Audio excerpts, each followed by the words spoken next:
Good evening everyone, welcome to Vertex classes. आज मैं class जो मेरा क्लास है अभी जो कोचिंग में मेरा जो क्लास है उस पे मैं क्लास 9th के बच्चों का मेंस्ट्रुएशन से टॉपिक पढ़ा रहा हूँ और मेंस्ट्रुएशन से मैं वीडियो बना रहा हूँ।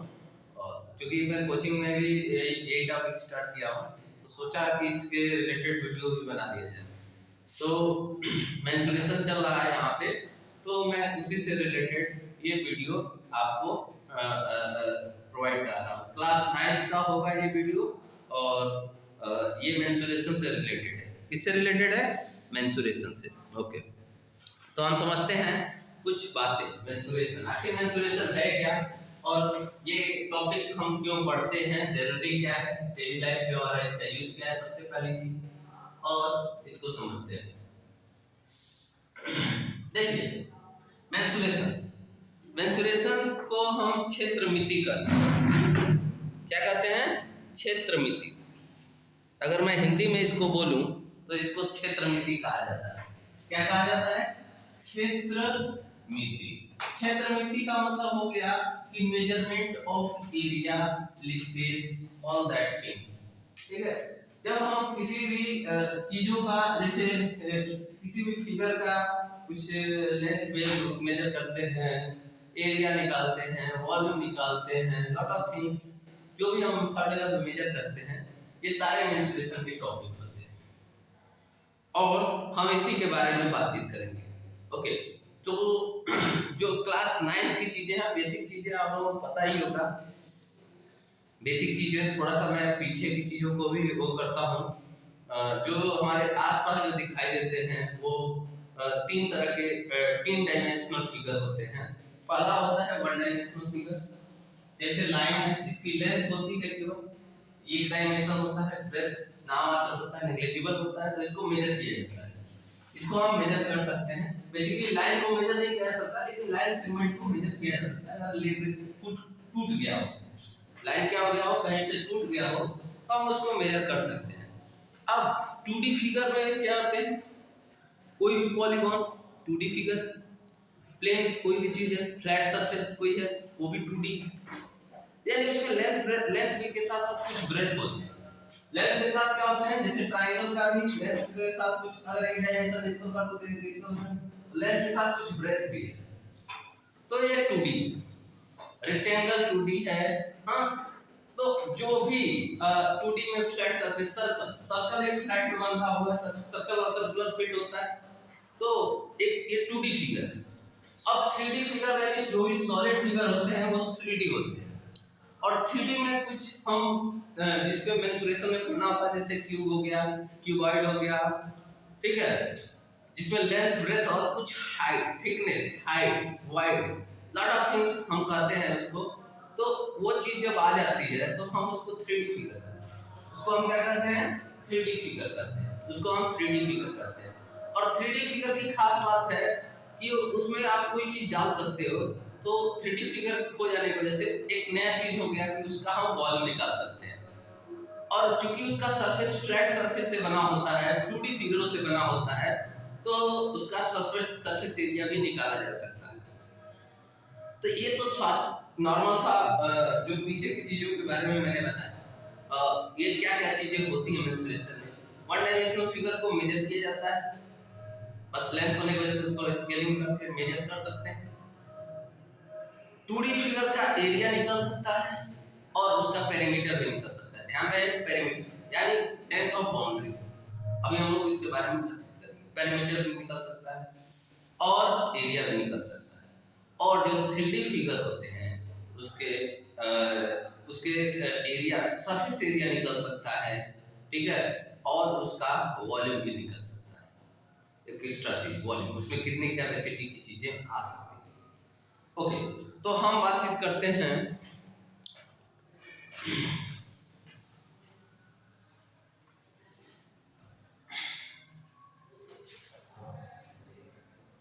ओके, हम लोग ज्यादा बात ना करके हम टॉपिक पे जो चीजें हैं उसी पे बातचीत करेंगे, जो जो चीजें हो सकती हैं। जैसे आप लोगों का सीधे सीधे जो मेंस्ट्रुएशन में लिखा है, surface area and volume of cube and cuboid. Surface area and volume of cube and cuboid. तो बेसिकली क्यूब के बारे में मैंने बता ही दिया है, ये मैं डायरेक्ट बता रहा हूँ क्यूब और क्यूबाइड से रिलेटेड, और वो सब चीजें हैं जिसको आपको समझना होगा, लेकिन अभी समझिएगा। क्यूब क्या होता है? एक स्क्वायर से बना हुआ, स्क्वायर वाले शेप से बना हुआ, फेस से बना हुआ एक 3D फिगर होता है। कैसा फिगर होता है? 3 डायमेंशनल फिगर। कैसा होता है? इसके सारे फेस, जितने भी फेस होते हैं आइडेंटिकल होते हैं। आइडेंटिकल का मतलब एक जैसे, और ये सारे स्क्वायर होते हैं। इधर एक स्क्वायर लगाया गया है, ऊपर एक स्क्वायर। ऐसे आप क्यूब जो क्यूब खेलते हैं बच्चे, वो भी एक तरह का क्यूब ही है, ठीक है। तो हम इसके फेस की बात करूं तो 6 फेस होते हैं। एक स्क्वायर आगे, एक पीछे से, एक दाएं से, एक बाएं से, एक ऊपर से, एक नीचे से। तो 6 फेस हो गए। कितने फेस हो गए? 6 फेस हो गए इसके। ओके, क्यूब की बात कर रहा हूं, बस इसकी बात कर रहा हूं, क्यूब की। 6 फेस आइडेंटिकल होते हैं, एक जैसे होते हैं, स्क्वायर के फॉर्म। ओके, वर्टेक्स की बात जहां करें, वर्टेक्स मतलब जो 3D, जहां पे 3 डायमेंशनल जो लाइन होती है इसकी, लेंथ और ब्रेथ और हाइट, इसकी तो तीनों एक ही होती है, ए। तो बेसिकली ये तीनों साइडें एक जैसी होती है, जहां पे टच करती हैं उसको वर्टेक्स कहते हैं। वर्टेक्स कितने हो गए? 1 2 3 4 5 6 7 8। तो 8 वर्टेक्स होते हैं, ध्यान दीजिएगा, 8 वर्टेक्स होते हैं। और एजेस की बात करें, किनारा जो लाइन होती है उसको एजेस कहते हैं। तो लेंथ, ये वाली लाइन 1 2 3 4 लाइन, ये ब्रेथ वाली लाइन 1 2 3 4, और हाइट वाली लाइन 1 2 3 4। तो ऐसे 4 4 8 4 12, यानी 12 एजेस होती हैं। कितनी एजेस होती हैं? 12 एजेस होती हैं। तो ये एक छोटा सा इंफॉर्मेशन है क्यूब के बारे में। इसके सारे डायमेंशन तीनों ए सब जगह पे जो लाइनें होती हैं इक्वल होती हैं, क्योंकि स्क्वायर से बना होता है और सब आइडेंटिकल स्क्वायर होते हैं, तो सारे साइड एक जैसे हो जाते हैं, जितने भी एजेस हैं वो बराबर हो जाते हैं। उसी तरह से क्यूबाइड की बात करूं तो क्यूबाइड रेक्टेंगुलर फेस से बना होता है। किससे बना होता है? रेक्टेंगुलर फेस, ध्यान दीजिएगा, रेक्टेंगुलर फेस। इसके लेंथ, ब्रेथ और हाइट अलग अलग हो जाती है, जैसे ऐसा कुछ फिगर, यानी तो ये अगर मैं सपोज करूं रियल है, अगर इसको मैं सपोज करूं रियल है, तो ये वाला b हो जाएगा और ये वाला h हो जाएगा। यानी कहने का मतलब इसके तीनों जो बीमा होती है, तीनों बीमा होती है वह सेम होती है। तीनों बीमा क्या होती हैं? अलग अलग होती हैं। l अलग है, b अलग है और h अलग है। तो इसके वजह से LBH, ठीक है। तो इसके लिए बेसिकली अगर l इसके दोनों के बराबर हो जाए तो h भी अलग होना चाहिए। दो बराबर हो जाए तब भी ये क्यूबाइड ही होगा, अगर हाइट भी डिफरेंट है, ठीक है। अगर तीनों बराबर हो गए तो क्यूब का रूप ले लेगा, तीनों इक्वल हो गए तो क्या, किसका रूप ले लेगा? क्यूब का, ठीक है। तो बेसिकली LBH इसके भी साफ साफ चीजें वही चीजें होंगी। फेस की बात करें तो 6 फेस होंगे, इसके भी 6 फेसेस होंगे, ठीक है, और 6 फेस होंगे। और क्या बात करूं, वर्टेक्स की बात करूं तो 8 वर्टेक्स होंगे, ध्यान देने वाली बात है, वर्टेक्स भी 8 होंगे, और 12 एजेस इसके भी होंगे, 12 एजेस इसके भी होंगे। तो ये हो गया एक छोटा सा इंफॉर्मेशन क्यूब के बारे में, क्यूबाइड के बारे में। अब हम बात करते हैं इसके लैटरल सरफेस एरिया और टोटल सरफेस एरिया के बारे में, और वॉल्यूम के बारे में, डायगोनल के बारे में, उस ठीक है देखते हैं।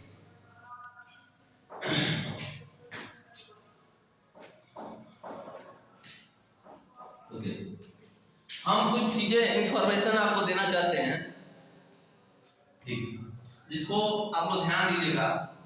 मैंने आपको बोला था कि एरिया सबसे पहली चीज है, एक चीज है आपको लिखना पड़ेगा, एरिया का यूनिट का स्क्वायर होता है। ये एकदम कंठस्थ रख लीजिए, याद रख लीजिए, यूनिट का स्क्वायर होता है।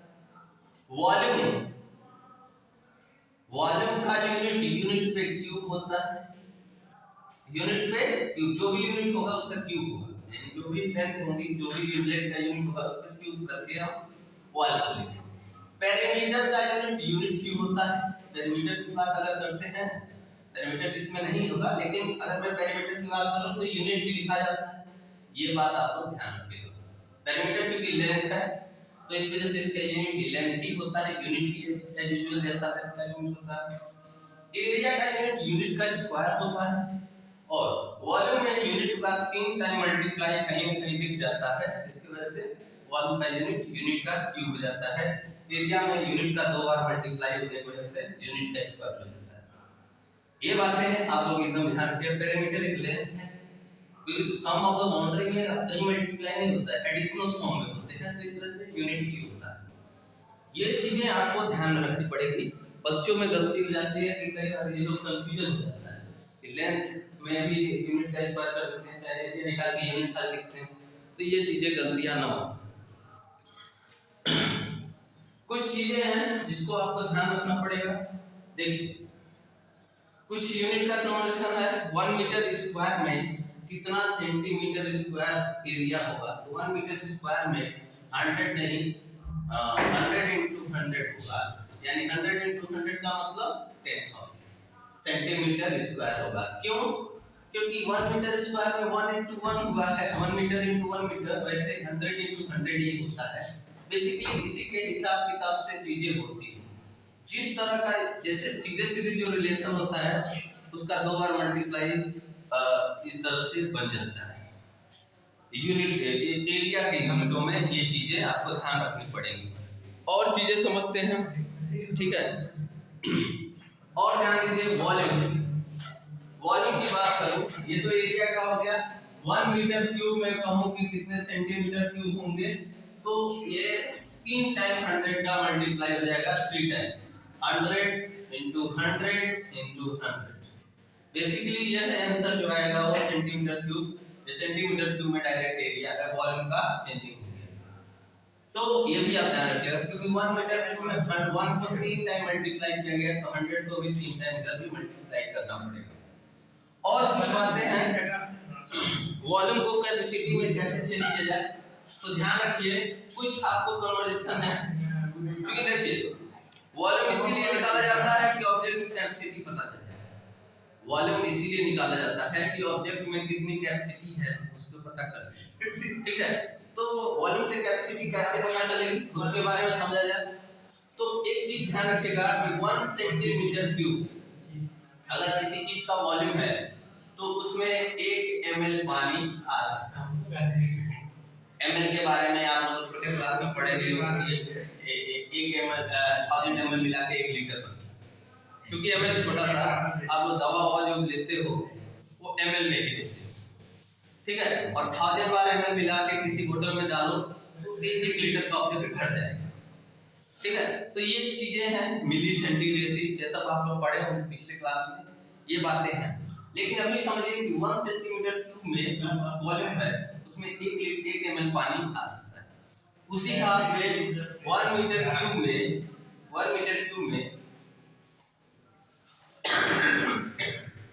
1000 लीटर पानी आ सकता है। कहने का मतलब है, अगर मैं कोई बड़ा सा क्यूब रखूं जिसका लेंथ ब्रेथ और हाइट मैं 1 कर दूं 1 मीटर, तो जाहिर सी बात है उसका वॉल्यूम 1 मीटर क्यूब आएगा, और उसमें पानी में डालना शुरू करूं तो 1000 लीटर पानी उसमें आ जाएगा। इसका मतलब यही हुआ।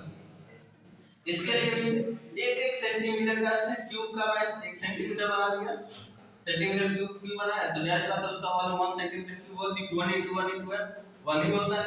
अब उसमें पानी अगर मैं डालूं तो 1 ml पूरा भर जाने पे 1 ml पानी वो होगा। तो इस तरह से एक यूनिट का भी कन्वर्जन है, जिसको याद कर लीजिएगा, हो सकता है क्वेश्चन करने में आपको मदद मिले। ओके,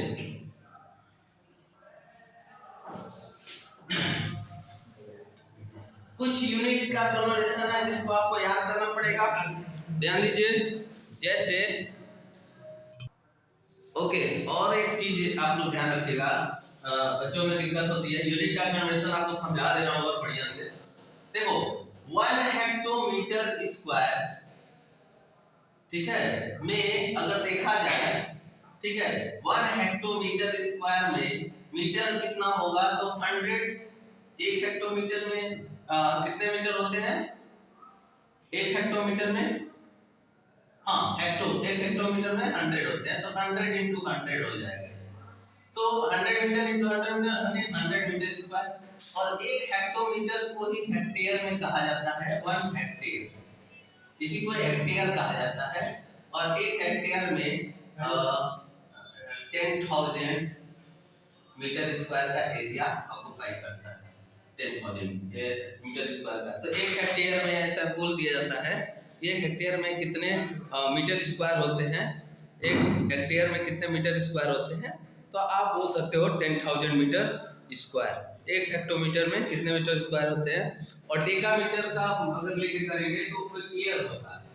अगर मैं कहूँ 1 डेकामीटर स्क्वायर में एरिया में कितने मीटर स्क्वायर होंगे, तो आपको क्लियर होगा कि डेकामीटर में मीटर के साथ 10 का रिलेशन होता है, तो 10 इंटू 10 हो जाएगा और उतना मीटर स्क्वायर होगा, और ये 100 मीटर स्क्वायर। इस डेकामीटर को 1 एयर कहा जाता है। एरिया में नाम है 1 एयर में 100 मीटर स्क्वायर होते हैं। 1 एयर में कितने होते हैं, 100 मीटर स्क्वायर होते हैं। ये बात ध्यान रखिएगा। 1 ईयर में, इसको डेकामीटर स्क्वायर को सीधे ईयर में लिखते हैं अगर एक वर्ड में, तो 1 ईयर में 100 मीटर स्क्वायर होते हैं। और 1 हेक्टेयर में, क्योंकि हेक्टोमीटर के स्क्वायर का के साथ रिलेशन होने की वजह से इसको हेक्टेयर बोला जाता है। और 1 हेक्टेयर में 10,000 मीटर स्क्वायर होते हैं। ये आपको याद रखना है कि 1 हेक्टेयर में 10,000 मीटर। अगर कहीं भी 1 हेक्टेयर की बात होगी तो आप सीधे से समझना 10,000 मीटर स्क्वायर उसका एरिया होगा। 1 ईयर का 100 मीटर स्क्वायर एरिया होगा। तो इस तरह से यूनिट का कन्वर्सेशन आप लोग ध्यान रखिएगा। अब मैं दूसरी बातें करूंगा आगे। ओके,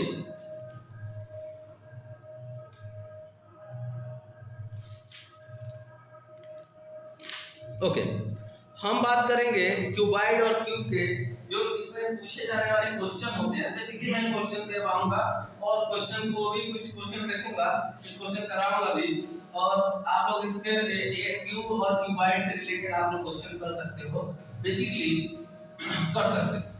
और कुछ क्वेश्चन मैं आपको कराऊंगा। आप लोग को अगर कोई दिक्कत होती है किसी क्वेश्चन में तो आप पूछ भी सकते हो, क्योंकि पूरा क्वेश्चन कराना थोड़ा दिक्कत है, ठीक है।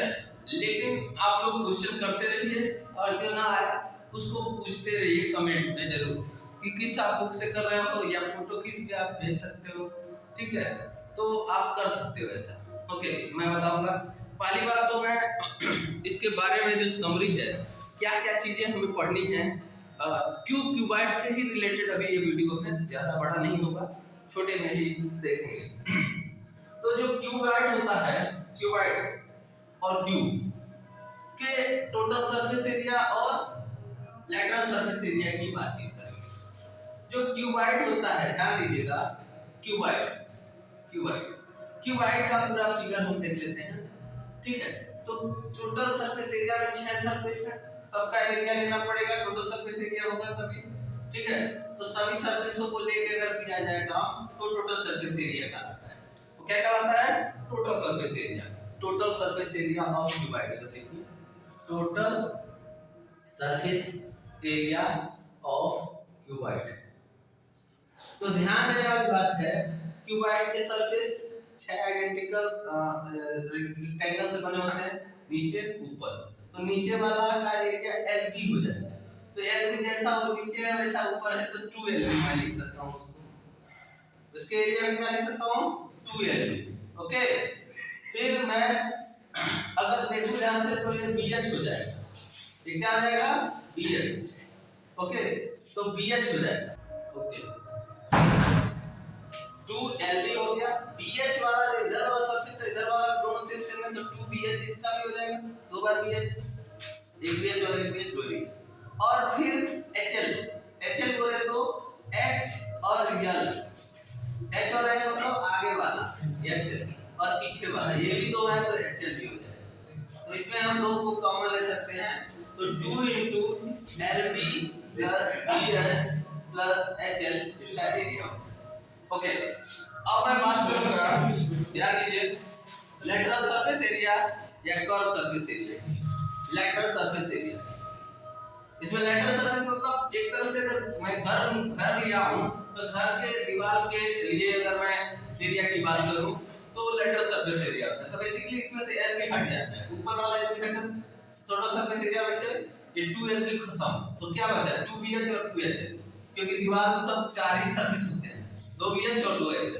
तो इसको सीधे सीधे लेटरल सरफेस एरिया को हम लिख सकते हैं 2bh प्लस 2h।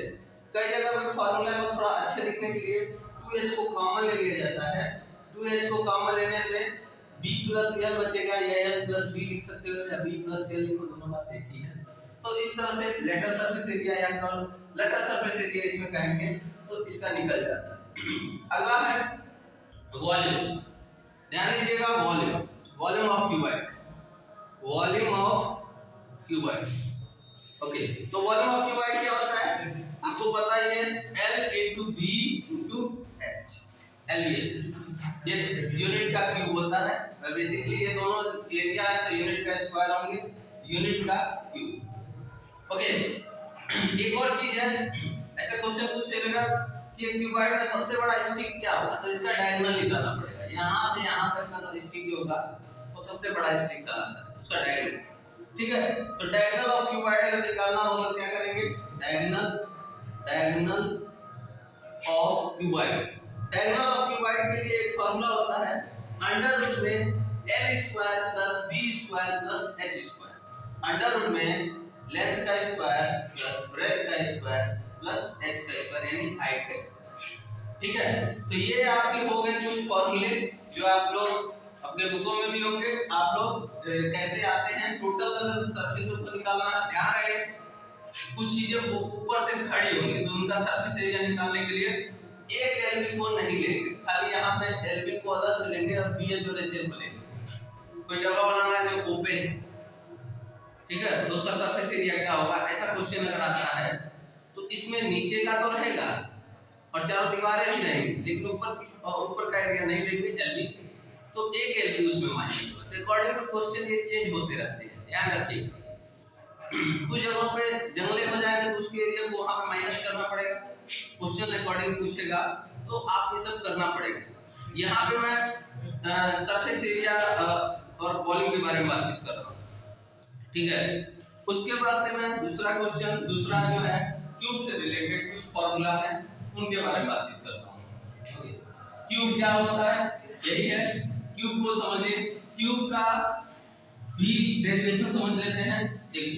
देखो ध्यान से, क्यूब क्या होता है, हाँ, तो क्यूब आपको पहले से बता चुका हूँ कि स्क्वायर में बना हुआ है, का स्क्वायर से बने हुए फिगर का एक ग्रुप होता है, चारों जो छह फेस से बना होता है स्क्वायर के, 6 फेस, 1 2, ठीक। तो ये क्यूब है जिसमें ए यानी तीनों बीमा ए होती है, यानी एक जैसी होती है, आइडेंटिकल होती है, ठीक है। तो अगर मैं इसका टोटल सरफेस एरिया निकालूं, total surface area of cube निकालूं,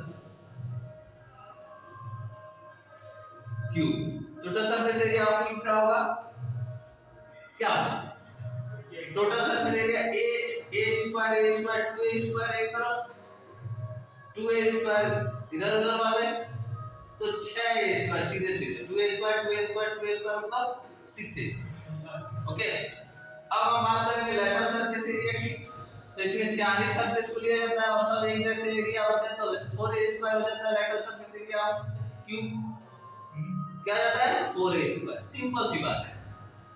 उसके बाद से अगर मैं इसके वॉल्यूम की बात करूं तो वॉल्यूम में a यानी साइड का क्यूब हो जाता है, या ठीक है उसके एजेस का क्यूब बोल सकते हैं। Volume of cube, volume of cube क्या होगा, a into a मतलब साइड का क्यूब भी लिख सकते हैं, ठीक है, और इसका वॉल्यूम भी यूनिट का क्यूब होता है। ओके, इसका यूनिट जो होता है यूनिट का क्यूब होता है। अब हम बात करते हैं सबसे बड़े स्टिक की, जो कि डायगोनल ऑफ द क्यूब होगा, वो क्या होगा उसके बारे में। तो डायगोनल ऑफ क्यूब अगर मैं लिखूं, diagonal of cube, diagonal of cube क्या हो जाएगा, अंडर रूट में a square plus plus A square. Okay, A square plus A square plus A square under root में ए स्क्वायर सब ऐड हो गया तो 3a स्क्वायर।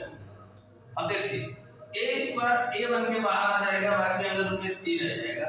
इसका आंसर हो जाएगा a अंडर रूट में 3 और ये खाली यूनिट रहेगा। ध्यान रहे ये खाली क्या होता है, यूनिट होता है एज यूजुअल यूनिट के जैसा, क्योंकि एक लेंथ है, डायगोनल एक लेंथ है उसके बारे में।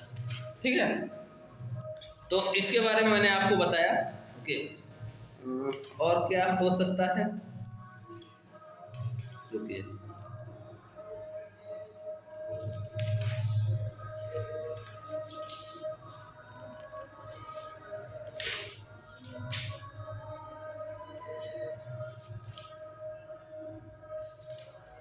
ओके, तो ये आप लोग कुछ क्वेश्चन इसके कर सकते हो। कुछ क्वेश्चन मैं इस वीडियो में बता रहा हूँ, 2-4 क्वेश्चन बताऊंगा और जो मुझे लगेगा कि आप लोग अलग अलग टाइप के होंगे उसको तब तक 2-4 क्वेश्चन बताता हूँ और कोशिश कीजिएगा आप लोग भी करना, क्वेश्चन को करना। ठीक है, तब तक कुछ क्वेश्चन बताता हूँ। ओके, तो एक क्वेश्चन पे मैं आप लोगों को, सिंपल सा क्वेश्चन है, इस पे मैं आप लोगों को बताना चाहता हूँ। प्लीज एक बार आप लोग वीडियो देखिए मेरा और क्वेश्चन लगाइए उससे रिलेटेड, और जो भी आपको डाउट होता है अगर क्वेश्चन लगाने में उस क्वेश्चन को मुझे भेजिए और मैं उसका वीडियो बना के, उसका पर्टिकुलर वीडियो बना के भेजूंगा। सो प्लीज आप लोग ध्यान दीजिए, क्लास 9 के स्टूडेंट के लिए। ठीक है, एक क्वेश्चन है, बुक का एक क्वेश्चन है, the dimensions of cuboid are in the ratio 1:2:3 and its total surface area is 88 metre square, find the dimension. आसान सा क्वेश्चन है, एक बार कोशिश कीजिए अपने मन से करना, फिर मैं बताता हूँ। देखिए, तो डायमेंशन के बारे में पूछा है, लेंथ ब्रेथ यानी हाइट, इन तीनों को बताना है। तो पहले क्या करोगे, आप लेंथ को लिखोगे x। लेट सपोज कि पहली बात तो ये रेशियो में दिया हुआ है तो एक्चुअल में वो वैल्यू नहीं है, आपको रेशियो के साथ एक नंबर होगा जो कट गया होगा और उसी नंबर को मल्टीप्लाई करने पे नंबर एक्चुअल में नंबर मिलेगा। तो लिखेंगे let ratio constant, let suppose ratio constant x है। ठीक है, तो लेंथ आपका 1x हो जाएगा यानी x हो जाएगा। लिखोगे क्या, length equal to x 1x या x और breadth equal to 2x। Simple सी बात है, छोटे में अच्छा लिखा किया कीजिए, ब्रेथ 2x हो जाएगा अकॉर्डिंग टू क्वेश्चन और जो हाइट होगी वो 3x हो जाएगी। हाइट क्या हो जाएगी, 3x। ठीक है, अब हमें x की वैल्यू निकालनी है और उसके लिए एक फैक्ट दिया हुआ है टोटल सरफेस एरिया। तो आपको गिवन क्या है, सिंस CS से यानी total surface area equal to given है आपको 88 मीटर। ठीक, तो अब हम क्या करेंगे, इसमें वैल्यू रख लेंगे 2 इनटू, एक बार आप फार्मूला लिखिएगा, ये जगह का होने में मैं फार्मूला नहीं लिख रहा हूं, LP इन दोनों का मल्टीप्लाई तो 2x स्क्वायर हो जाएगा, इन दोनों का मल्टीप्लाई। ठीक है, प्लस BH 3 2 जा 6 6x स्क्वायर हो जाएगा BH और HL मतलब 3 इनटू x तो 3x square, 3x into x 3x square. ठीक, इक्वल टू क्या, 88। इस 2 को डिवाइड करेंगे तो ये 44 हो जाएगा। क्या हो जाएगा, 44। 3x 6x 9x 9 2 18x square, 18x square. ठीक है, क्या आ जाएगा, सॉरी ये डिवाइड कर दिए 2 से 6 7 8 8 और 3। ठीक है, 6 प्लस 2 क्या होता है 8, 8 और 3 क्या होता है 11x स्क्वायर, सॉरी ये 11x स्क्वायर हो जाएगा। ओके, 11 से 4 बाद में कट जाएगा 44 और x की जो वैल्यू होगी स्क्वायर रूट में 4 होगी। ठीक है, तो स्क्वायर रूट में 4 क्या होता है 2 होता है। देखिए प्लस माइनस 2 भी होता है, लेकिन ये लेंथ है तो हम माइनस वाला साइन नहीं लेंगे, क्योंकि माइनस में नेगेटिव में लेंथ नहीं होता है। ठीक है, तो x की वैल्यू आपका आंसर नहीं है। अब आपको लेंथ को लिखना है, since dimension length equal to क्या, सिंस, अब इसके बाद दूसरे ये सब एक स्टेप में रहेगा, इधर लिखना है, इधर देखिए लेंथ इक्वल टू क्या, length equal to 2 into sorry x है क्यों, तो x की वैल्यू 2 ही 2 मीटर हो जाए। ब्रेथ ब्रेथ ब्रेथ क्या हो जाएगा 2x, तो 2 इनटू 2 क्या आ जाएगा 4 मीटर। और हाइट, हाइट क्या है 3x, 3x, तो 3x की वैल्यू क्या होगी 3 इनटू x, मतलब 2 से मल्टीप्लाई होगा 3 2 जा 6 मीटर। तो बेसिकली आपको तीनों डायमेंशन इसके मिल गए, एक्चुअल में वो 2 4 और 6 होंगे। तो इस तरह से क्वेश्चन को बहुत है, आप लोग अपने मन से भी लगाइए कुछ क्वेश्चन, जो नहीं आएगा उसे पूछिए जरूर। और अगर अच्छा लगता हो मेरा वीडियो तो प्लीज अपना प्यार बनाए रखिए। धन्यवाद।